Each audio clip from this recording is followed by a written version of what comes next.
ಏನು ಇವತ್ತು ಇಲ್ಲಿ ಸಾಯಿ ಪವನ್ ಚಾರಿಟಬಲ್ ಟ್ರಸ್ಟ್ನವರು ಸಾಯಿ ಮಂದಿರವನ್ನು ನಿರ್ಮಿಸಿ ಈಗ ಇವತ್ತಿಗೆ 10 ವರ್ಷಗಳಾಗಿದೆ. 10ನೇ ವರ್ಷದ ವಾರ್ಷಿಕೋತ್ಸವನ ಆಚರಣೆ ಮಾಡ್ತಾಯಿದ್ದಾರೆ.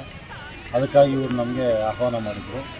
ನಾನು ಈ ದೇವಸ್ಥಾನ ಮೊದಲನೇ ಉದ್ಘಾಟನೆ ಆದಂಥ 2ನೇ ವರ್ಷದಿಂದ ನಾವೇ ಇಲ್ಲಿ ನಮಗೆ ಉದ್ಘಾಟನೆ ದಿವಸ ಮತ್ತು ಸಾಯಿ ನಮ್ಮ ಗುರುಪೌರ್ಣಮಿ ಎರಡರಲ್ಲೂ ನಾವು ಅನುದಾನ ಮಾಡಿಸ್ತಾ ಬರ್ತಾಯಿದ್ದೀವಿ.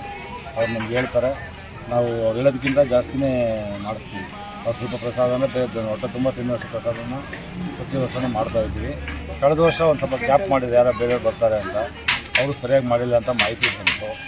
ಸರಿ, ಆಮೇಲೆ ನಾನು ಹೇಳಿದೆ ನೀವು ಯಾಕೆ ಸಾಲ್ವ್ ಮಾಡಿದ್ವಿ ಅಂತ. ನಾವು ದವೆ ಮಾಡ್ತಿದ್ದಲ್ಲ, ಇಲ್ಲ ಅಂದಿದ್ದು ಅಂತ ಹೇಳಿ ತಿರ್ಗಿ ಮತ್ತೆ ನಮಗೆ ಹೇಳಿದ್ರು. ಈಗ ಚೆನ್ನಾಗಿ ಅವತ್ತಿಂದ ಮಾಡ್ತಾಯಿದ್ವಿ. ನಾನು ಭಾಳ ಸಾಯಿ ಭಕ್ತ. ಮೊದಲು ಇಲ್ಲಿಂದ ನಮ್ಮ ಮದುವೆಯಿಂದಲೇ ನಾನು ಪ್ರತಿ ವರ್ಷ 25 ಜನ ಹುಟ್ಟುಹಬ್ಬ ಕರ್ಕೊಂಡು ಹೋಗ್ತಾಯಿದ್ದೆ. ಇಲ್ಲಿಂದ ಆ ಥರ ನನಗೊಂದು ಬಂದು ಇಲ್ಲಿ ಏನು ಹೇಳಿದ್ರು ಮಾಡ್ಬೋದು. ಇವರು ಟ್ರಸ್ಟ್ ಅವರು ಯಾರನ್ನೂ ಒಳಗಡೆ ಎಂಟ್ರಿ ಮಾಡಿಲ್ಲ. ಈ ಏನಾದರೂ ಅಭಿವೃದ್ಧಿ ಮಾಡಬೇಕಂದ್ರೆ ಸ್ವಲ್ಪ ಸ್ಥಳೀಯರು ಇರಬೇಕು. ಎಲ್ಲರೂ ಬೆಂಗಳೂರಿನಲ್ಲಿರ್ತಾರೆ. ಇಲ್ಲಿ ಯಾರು ಸ್ವಲ್ಪ ನೋಡ್ಕೊಳ್ಳೋವಂಥವ್ರಿಗೆ ಏನು ಜವಾಬ್ದಾರಿ ಕೊಟ್ಟರೆ ಮಾಡೋವಂಥದ್ದು ಇದ್ದಾರೆ. ಯಾರಿಗೂ ಜವಾಬ್ದಾರಿ ಕೊಟ್ಟಿಲ್ಲ. ಈಗ 10-15 ಮೆಂಬರ್ಸ್ ಇದ್ದಾರೆ ಅಂದರೆ ಒಂದು 3-4 ಜನ ಇಲ್ಲಿ ಲೋಕಲ್ ಅವ್ರನ್ನ ತೊಗೊಂಡ್ರೆ ಸ್ವಲ್ಪ ಹೆಲ್ಪ್ ಆಗುತ್ತೆ ಅಂತ ನನ್ನ ಅನಿಸಿಕೆ.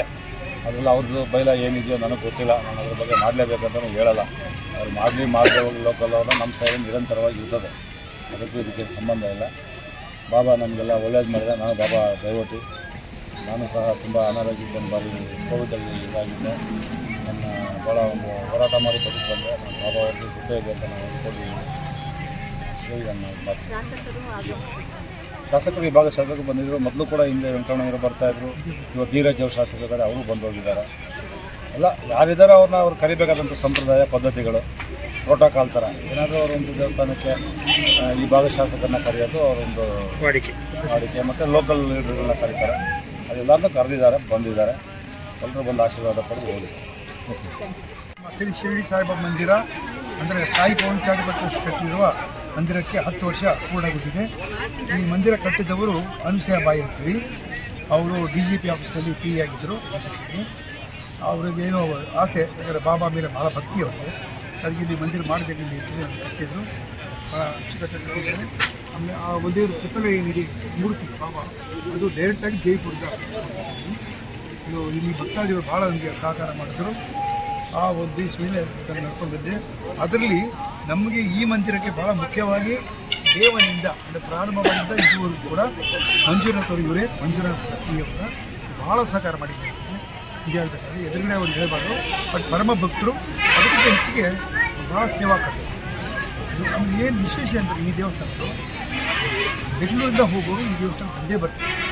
ಯಾಕಂದರೆ ಶಿರಡಿನಲ್ಲಿ ಏನಾಗಿದೆ, ಶಿರಡಿ ಸಾಯಿಬಾಬಾ ಮಂದಿರ ಆದ ತಕ್ಷಣವೇ ಶನಿ ಶಿಂಗಣಾಪುರ ಒಂದು ದೇವಸ್ಥಾನ ಭಾಳ ಪ್ರಸಿದ್ಧ ಉದ್ಭವ ಮೂರ್ತಿ ಅಂತ ಹೇಳ್ತಾರೆ. ಅದೇ ರೀತಿ ಇಲ್ಲಿ ಧನಸ್ವಾಡಿಯಲ್ಲಿ ಏನು ಚಿಕ್ಕಮಂದಿರ ಅಂತ ಹೇಳ್ತೀವಿ, ಅಲ್ಲಿ ಶನಿ ಬಾಬಾನ ದೇವಸ್ಥಾನ. ಸೊ ಪಕ್ಕದಲ್ಲಿ ಶಿರಡಿ ಸಾಯಿಬಾಬಾ. ಅಲ್ಲಿ ಹೋಗೋರು ಬರೋವಾಗ ಇಲ್ಲಿಗೆ ಬರ್ತಾರೆ, ಅಥವಾ ಇಲ್ಲಿಗೆ ಬರೋರು ಇದನ್ನು ಮುಗಿಸ್ಕೊಂಡು ಅಲ್ಲಿಗೆ ಹೋಗ್ತಾರೆ. ಅದು ಭಾಳ ವಿಶೇಷ. ಆಮೇಲೆ ಭಾಳ ಇಲ್ಲಿ ಸುತ್ತಮುತ್ತಲ ಜನನೂ ಹೇಳ್ತಾರೆ, ಈ ಬಂದ ಮೇಲೆ ನಾವೆಲ್ಲ ಏನು ಬೇಡ್ಕೊಂಡಿದ್ದೀವಿ ಅದೆಲ್ಲ ಸ್ವಲ್ಪ ಆಗ್ತಾ ಇದೆ ಅಂತೇಳಿ. ನಮಗೂ ಅಷ್ಟೇ, ನಾವು ನಮ್ಮ ಎಕ್ಸ್ಪೀರಿಯನ್ಸ್ ಅದೇನು. ಇಷ್ಟು ದೂರ ನಾವಿರೋದು ಬೆಂಗಳೂರಲ್ಲಿ ಶಿವಾಜಿನಗರ. ಆದರೂ ಕೂಡ ನಾವು ಈ ಕಾರ್ಯಕ್ರಮ ಅಥವಾ ದೇವಸ್ಥಾನ ಅಂದಾಗ ನಾವು ಬಂದೇ ಬರ್ತಿದ್ದಾರೆ. ನಾವು ಕೇಳಿದ್ರೆ ಭಗವಂತ ಇವತ್ತು ಕೊಡಲಿಲ್ಲ ಅಂತ ಹೇಳಿಲ್ಲ ಬಾಬಾ. ಹಂಗಂತೇಳಿ ನಾವು ಮೈಸೂರು ಪ್ಯಾಲೇಸ್ ಕೊಡೋ, ವಿಧಾನಸೌಧ ಕೊಡೋದು ನಾವು ಕೇಳಿದ್ವಿ. ನಮ್ಗೇನು ಬೇಕೋ ನೋಡಿ ಕೊಡಿ ಬಾಬಾ ಅಂತ ಹೇಳಿದ್ವಿ. ಅದನ್ನು ಪೂರ್ಣಗೊಳಿಸಿದ್ವಿ. ಆರೋಗ್ಯ ಅದು ಮೇನು ಆರೋಗ್ಯ, ಭಾಳ ಆರೋಗ್ಯ. ನನ್ನ ಏಜು ನಿಮಗೆ ಆಶ್ಚರ್ಯ ಆಗ್ಬೋದು, 75 ವಯಸ್ಸು. ಯಾರೂ ನಂಬಲ್ಲ. ಅಂದರೆ ಬಾಬಾ ಸೇವ್ ಮಾಡ್ಕೊಂಡಿದ್ದಕ್ಕೋಸ್ಕರ ನಾನು ಇವತ್ತು ಈ ಮಟ್ಟಕ್ಕಿದ್ದೀನಿ. ಅದು ಬಾಬಾ ಅವರ ಕೃಪೆ. ಧನ್ಯವಾದ. ತಮ್ಮ ಹೆಸರು ಹೇಳಿ. ನಾನು ಚಂದ್ರಶೇಖರ್ ಅಂತ, ಈ ಒಂದೇನು ಟ್ರಸ್ಟ್ ಇದೆಯೋ ಆ ಟ್ರಸ್ಟ್ನ ಕಾರ್ಯದರ್ಶಿ. ನಾವು ಹೆಸರು ಮನುಷ್ಯಬಾಯಿ ಅವರು ತೀರೋದಿದೆ. ನನಗೆ ವಹಿಸಿದ್ದಾರೆ ಮ್ಯಾನೇಜಿಂಗ್ ಟ್ರಸ್ಟಿ ಥರ. ಈಗ ಇವರು ಸೆಕ್ರೆಟ್ರಿ, ಇವರು ಟ್ರಸ್ಟಿ, ಟ್ರೆಷರರು, ಅವರು ನಮ್ಮ ಸೋದರತೆ, ಅವರು ಟ್ರಸ್ಟಿ, ಇವರು ಟ್ರಸ್ಟಿ, ಅವರು ಟ್ರಸ್ಟಿ ಎಲ್ಲ ಮಾಡ್ಕೊಂಡು ಇದ್ದೀವಿ. ಟ್ರಸ್ಟಿ ಮಾಡಿಕೊಂಡು ಈ ದೇವಸ್ಥಾನ ಏನೋ ಅಭಿವೃದ್ಧಿ ಮಾಡಬೇಕಂತ ಇದ್ದೀವಿ. ಮುಂದಕ್ಕೆ ಏನಾದರೂ ಚಾರಿಟಬಲ್ ಎಜುಕೇಷನ್ದು ಆ ಥರ ಎಲ್ಲ ಹಮ್ಮಿಕೊಂಡಿದ್ದೀವಿ. ಏನೋ ಪ್ಲ್ಯಾನ್ ಮಾಡ್ಕೊಂಡಿದ್ದೀವಿ. ಅದು ಹೇಗೆ ಬಾಬಾ ಕರ್ಕೊಂಡು ಹೋಗ್ತಾರೆ ಗೊತ್ತಿಲ್ಲ. ಸ್ಕೂಲ್ ಮಾಡಬೇಕಂತ ಒಂದು ಉದ್ದೇಶ ಇದೆ. ಅದೇನು ಮಾಡ್ತೀವಿ ಅಂತ ನಮಗೂ ಗೊತ್ತಿಲ್ಲ. ಬಾಬಾ ಹೆಂಗೆ ಬುದ್ಧಿ ಕೊಡ್ತಾರೋ ಆ ಥರ ನಾವು ನಡ್ಕೊಂಡು ಭಕ್ತಾದಿಗಳು ಚೆನ್ನಾಗಿ ಬರ್ತಾ ಇದ್ದಾರೆ. ಅವರು ಏನೇನು ಅರ್ಕೆ ಇಟ್ಕೊಂಡಿರ್ತಾರೋ ಅವ್ರದ್ದು ತೀರ್ಸ್ಕೊಂಡು ಹೋಗ್ತಾ ಇರ್ತಾರೆ. ಅವರು ಬಂದು ಪೂಜೆ ಸಲ್ಲಿಸ್ತಾ ಇದ್ದಾರೆ. ಪೂಜೆ ಸಲ್ಲಿಸ್ಕೊಂಡು ಮಾಡ್ಕೊಂಡು ಓಡ್ತಾ ಇದೆ. ದೇವಸ್ಥಾನ ಅಭಿವೃದ್ಧಿ ಮಾಡ್ತಾ ಇದ್ದೀವಿ. ಇನ್ನು ಮುಂದೆ ಇನ್ನೂ ಮಾಡ್ತೀವಿ.